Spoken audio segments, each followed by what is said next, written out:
러닝플러스 교육연구소는 이 땅 어디엔가 학교가 필요한 곳에 학교 건립을 꿈꿉니다. 여러분들의 구독과 좋아요는 큰 힘이 됩니다. 감사합니다. 그러면 도형과 관련된 연립 방정식의 활용 문제를 한번 봅시다. 이 직사각형이 있다라고 해요. 그러면 가로의 길이가 x이고요. 세로의 길이가 y라고 합시다. 그러면 이 문제에서 주어지는 조건들이 x의 길이는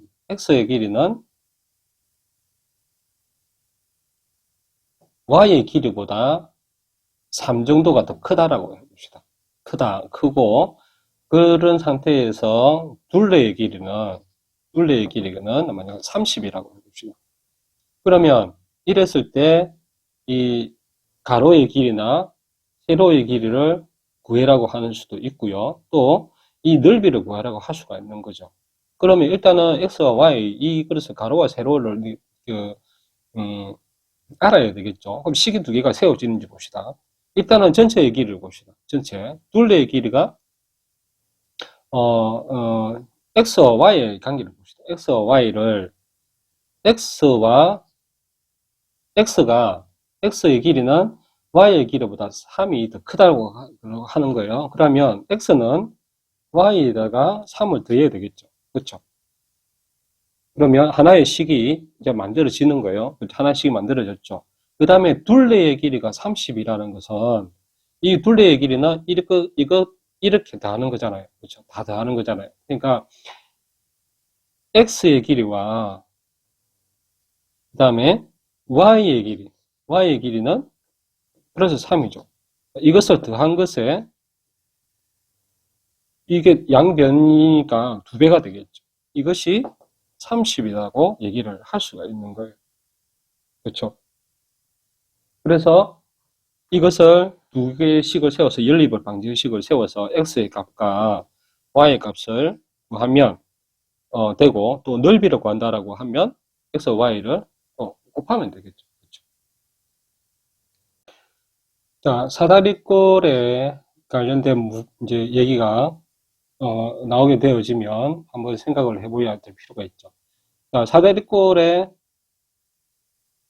윗변의 길이가 x라고 하고 밑변을 y라고 해봐요. 그러면 여기서 문제가 주어진 문제에서는 x와 y의 관계를 일단 보는 거예요. x가 이제 y보다 3이 작다라고 해요. 만약에 3이 작다라고 합시다. 3이 적어요. 그렇죠? 이렇게 일단은 해서 그 다음에 이 둘레가 이 높이도 나오거든요. 높이가 만약에 4라고 해봅시다.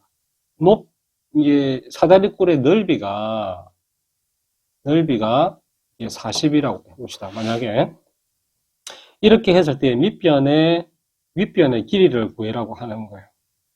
밑변의 길이를 구하라고 하는 거예요. 그러면 우리가 한번 똑같이 상황을 전개를 해봅시다. A라는 상황, B라는 상황, 결과를 해봅시다. 먼저 전체적인 거라고 그랬죠. 전체적인 거. 전체적인 것은 보면 넓이를 전체적인 걸 가져도 되어지지만 가로와 세로의 관계를 가지고 해도 되는 거예요.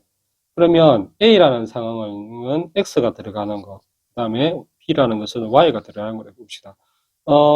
이 문제에서 X의 길이가 Y보다 작죠? 그쵸? 그러면 X에다가 더하기 3 차이 난다고 했으니까 3일 때 Y가 되는 거죠. 그쵸? 일단은 이렇게 식이 하나 만들어지는 겁니다. 이런 등식이 하나 만들어지고, 두 번째는 이 사다리꼴의 넓이가 30이라고 했어요. 넓이가 30이라고 했으니 이 30과 관련된 사다리꼴의 넓이의 식을 만들어주면 되는 거거든요. 이 넓이의 식은 어떻게 될까요?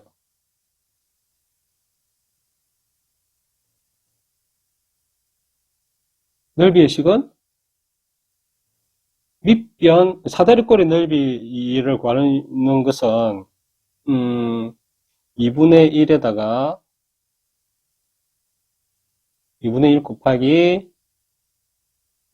밑변 더하기 그 다음에 윗변 곱하기 높이죠. 이렇게 되는 거죠. 그러면 2분의 1에다가 x와 y, 그렇죠? 밑변하고 y, x하고 밑변을 더한 것에서 높이를 곱하기 8을 해주면 되는 거죠. 그럼 이렇게 했을 때는 두 개 다 그러면 이 등식이 성립이 되어지기 때문에 이 식이 두 개가 나온다라는 겁니다. 그럼 이거는 계산을 하면 되어지는데 이 이제 사다리꼴뿐만 아니고 뭐 삼각형이나 사각형이나 어떤 것도 마찬가지예요. 이제 원도 나올 수가 있겠죠.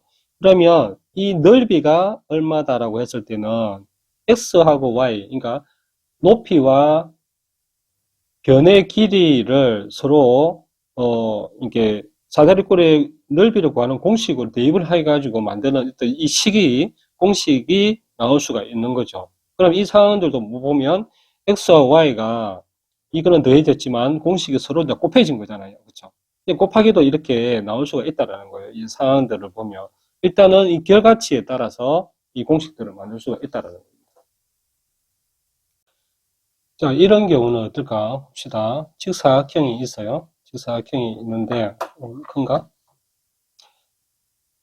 직사각형이 있는데 이 가로의 길이와 세로의 길이라고 합시다. 그러면 이 가로의 길이와 세로의 길이를 모두가 이게 사각형의 둘레가 40이라고 할게요. 40이고 그 다음에 이것을 늘렸어. 이렇게 늘린 거예요. 이렇게 늘렸더니 어떻게 늘리냐면 x에다 가로의 길이를 4를 더하고 이 y를 2배를 한 거예요. 그렇게 했으니까 이렇게 하니까 둘레가 80이 되더라.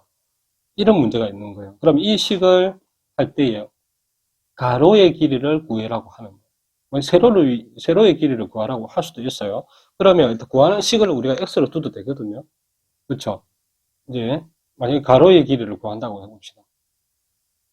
그럼 우리가 x의 값을 구해야 되는 거죠. 그럼 일단 상황들을 너무 큰가요? 이렇게 봅시다. 일단 상황들을 봅시다. 상황들을 A라는 상황, B라는 상황, 그 결과 이렇게 해보는 거예요. 그냥. 그래서 X와 관련된 부분, Y와 관련된 부분, 결과. 일단 결과가 나왔죠. 처음에는 40이라는 결과가 나왔어요. 이렇게 둘레가 나왔잖아요. 이러면 이 직사각형의 둘레는 어떻게 되냐면 X의 길이가 두 개가 되죠. 그럼 2X가 되는 거죠. 그렇죠? 그럼 2X를 더하고 Y의 둘레를 더하는 거죠. 그렇죠? 2X가 되겠죠. 그러면 하나의 식이 만들어지겠죠. 그럼 두 번째는 80이 나왔어. 80이 나왔는데 이 80은 그럼 어떻게 나왔느냐 하면 이 X에다가 4를 늘렸다고 했죠. X에 4를 늘렸어요. 그 다음에 뭐 둘레니까 더하기가 되겠죠. 또 2배가 되겠죠. 2배. 그러면 이것은 Y는 2배가 되죠. 2배가 되었는데 이쪽 면도 있으니까 또 2배가 돼요. 그러면 2에다가 2y가 되겠죠. 이런 식으로 되어지는 거예요. 자, 그러면 이 식을 이렇게 세워야 되느냐? 꼭 그렇지는 않죠. x와 y, 가로와 세로 하나만 해도 해봅시다. 어차피 2로 전부 다 2로 곱해져 있고 이것도 2로 나눌 수가 있기 때문에 굳이 이렇게 다 안 적어도 된다는 거예요. 자, 그러면 여기서는 이 변을 2로 나눌 수가 있죠. 그러면 생각해 봅시다. x와 y 두 개를 더한 것이 곱한 것이 40이 되어지는 거죠. 이거하고 같잖아요. 아까 식이. 그러면 2를 할 필요가 없는 거예요. 이것도 20이라고 하면 되는 거고. 그렇죠. x와 y를 더하니까 20이 되더라. 원래 40이었는데 절반만 하면 되니까. 그렇죠. 양변에 2를 나누는 것도 같죠. 그럼 밑에 것도 마찬가지였죠. 이게 결과가 80이 나왔는데 40이라고 한 면만 해보는 거예요. 한 면만 이렇게. 그러면 이것은 뭐냐면 x에다가 4를 더했죠. 그렇죠? 그리고 또 B 상황은 이 세로의 상황이 되겠죠. 그러면 2에다가, y에다가 2를 곱한 것 같지. 그렇죠? 이것을 더하니까 이제 40이 나오더라. 전체 둘레에서 절반만 하면 되잖아요. 그렇죠? 2를 나눈 것 같으니까. 이렇게 식이 두 개가 세워진다라는 거죠. 그렇죠? 그렇게 했을 때 y의 값을 우리가 구할 수가 있겠죠. 이열 방식을 풀게 되면. 그렇게 해서 x와 y의 길이를 구할 수가 있고요. 원래의 길이를 구할 수가 있는 거죠. 그렇죠? 그럼 이 두 배의 세로의 길이는 이 두 배가 되니까 원래의 길이에서 두 배를 했던 이 값을 구하면 되는 것이고, 이것은 이제 늘린 사각형의 가로의 길이를 구하려고 하면 x를 구한 다음에 이 4를 더하면 되는 거죠. 이것을 구하면 되는 겁니다.